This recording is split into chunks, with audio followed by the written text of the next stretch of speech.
guys, so this is the first video on the channel for this playlist actually, following Project G5. Basically following my build on my 2009 Pontiac G5. This video here is going to be an introduction, so I'm going to show you some stuff about the car and what I have planned for it. So let's get that done now. So first we're going to start with some basic info on the car. This here's a 2009 Pontiac G5 in lovely competition yellow. It has a 2.2 liter LAP Ecotec engine. I've had it about 2 years and I've done quite a few mods to it, and we'll go over those now. So here's what I got running under the hood. This is where all the fun stuff is. Like I said, I have a 2.2 liter Ecotec engine. For those who are interested, the specific engine code is an LAP. I've got a DC Sports stainless steel series strut bar, and I'm running an Eaton M62 supercharger off of a 2007 Cobalt SS supercharged, and that's being fed through a short ram intake with a K&N filter and a ZZP intake tube.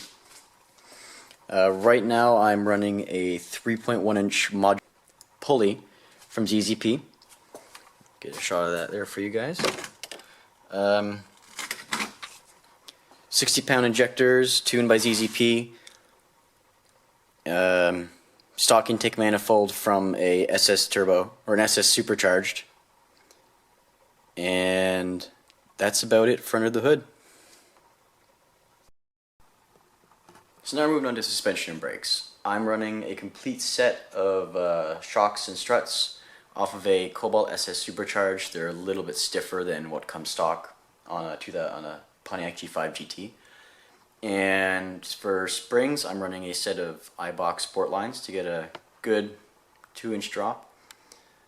I'm running Steelies in the car right now because I live in Canada and it's winter and I'm not bending a set of expensive aluminum rims. So I'm running those, and just because I'm a racer, I got red brakes. I know that's a pretty crappy shot, but painting them red.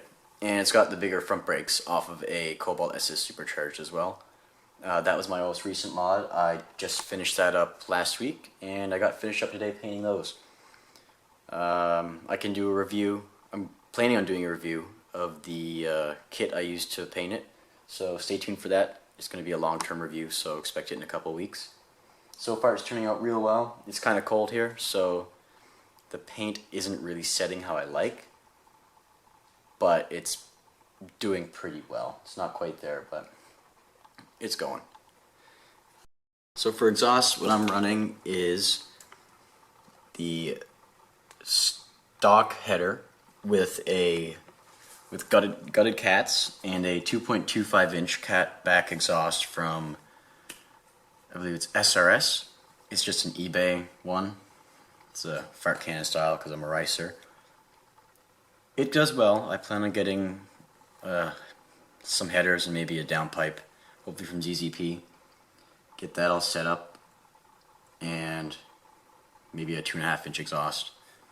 But right now it's running basically a straight pipe, and I like the way it sounds. It sounds pretty good, but stay tuned for changes on that too. It's got a 4-inch tip on it as well, so it passes the fist test. So you can get that done for you. So that's what I've done for the car mainly. I have lots of plans for it. I got some parts coming in from 6-Speed, and hopefully some parts coming in from Easy Lip to get put on the car, and I'll be doing reviews and installation videos for that. There's other videos on my channel from earlier in my build when I had a very crappy modified Cobalt SS Supercharged exhaust in a horrible tune. So I gotta post an updated flyby and maybe some rev bombs for you guys, and maybe a tunnel run. I'll see if you guys want. Ooh. There we go. Trying to focus there, and that's it. That's my plans for the build so far. I'll try to do regular updates for this. Try to do some coverage of local car scene stuff. Do what I can. Keep you guys happy. She is dirty right now. Sorry about that. I know it's a cardinal sin, but it's winter, and it's crappy here. Lots of salt in the roads. But it is my daily. So, if you guys like this, be sure to subscribe, follow Project G5, and see you soon with the next video. Hopefully there'll be parts coming in next week, so stay tuned for that. Thanks, guys.